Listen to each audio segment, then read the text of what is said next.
All you here this afternoon is to update you on the recent operation that the Commission carried out in Lagos. That operation is unique in all respects. It is an operation that in 21 years of the EFCC recorded the most arrests in a single day. The Commission arrested 792 suspects in one spot.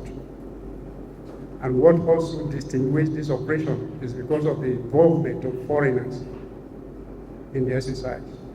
That is the reason we have assembled you to brief you on what we found out during that operation. I will now present the briefing.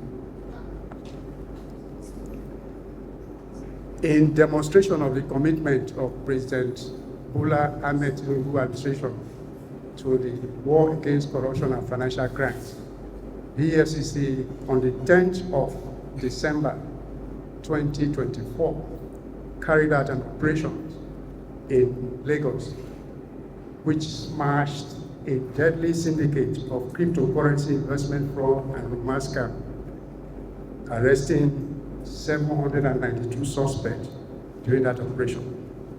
Like I said earlier, what set out this operation apart from others is the fact that it yielded the single largest arrest of cybercrime suspects in one exercise.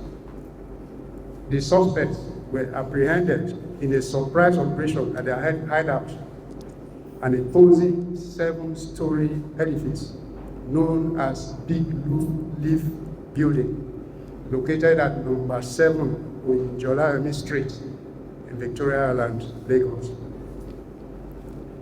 The breakthrough in terms of the operation followed actionable intelligence and months of surveillance and monitoring of the activities of the syndicate by the Commission. Among those arrested were 148 Chinese nationals, 40 Filipinos, 2 Kazakhstans, 1 Pakistani, and 1 Indonesian. Investigation established that the foreign nationals used that facility, the building I'm talking about, that is located at number 7 Oko-Jumbo Street, which anybody can mistake for the corporate headquarters of the financial institution. They used that building to train young Nigerians in the art of initiating romance and investment scam. And also, they use the identities of these Nigerians to perpetrate criminal activities. Indeed, all the floors in that building, 7-story building, all the floors are equipped with computers and other state-of-the-art gadgets.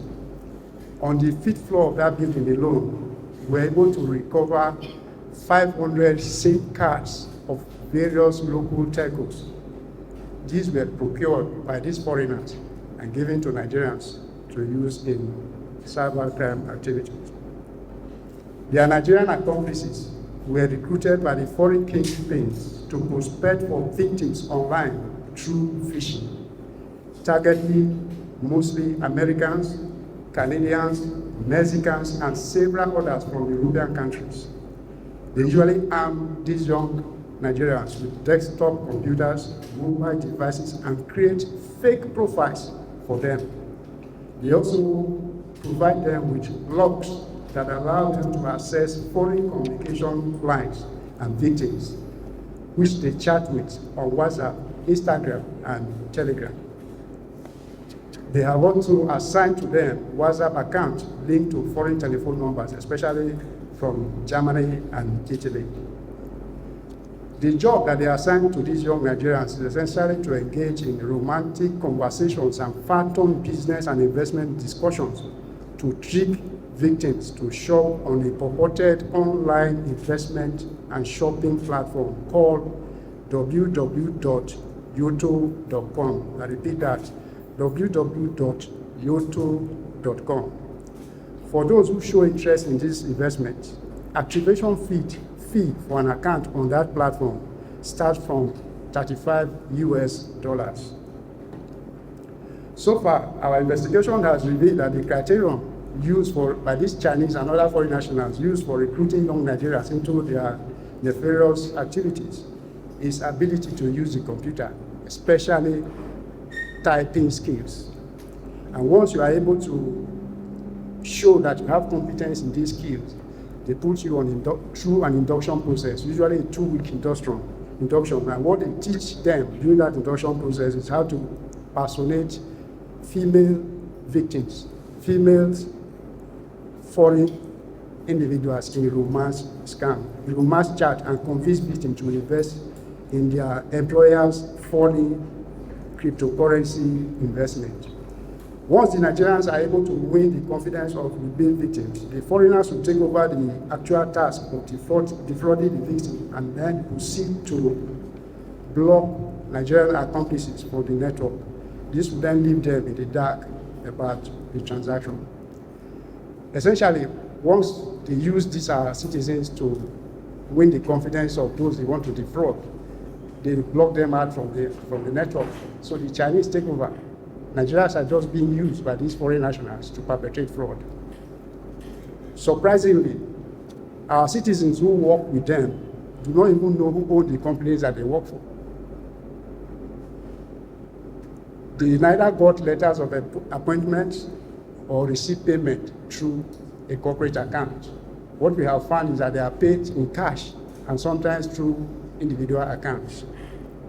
Further investigation is ongoing to establish the extent of this scam and the accomplices, including the likelihood of collaboration with organized international fraud cells.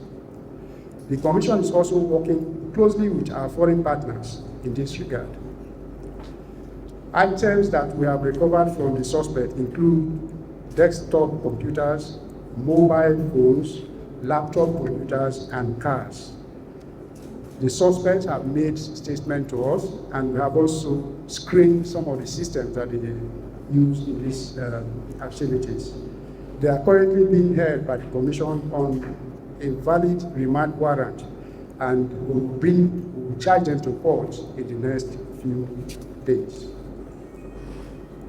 I want to emphasize this point. What this operation has shown us is that, contrary to the notion that most cybercrime in Nigeria is perpetrated by Nigerians, we have now discovered that we have many foreigners in this country doing this crime, hiding under this canopy to perpetrate fraud that are ascribed to Nigerians. What we have shown through this operation is that there is no hiding place for criminals in this country, no matter where you are. That is what we have called you to hear this afternoon. We will take questions, but before we take questions, I want to show the video of the property that they are occupying and some of the offices, so that you have a picture of what happened in that place. Thank you so much, sir. Please.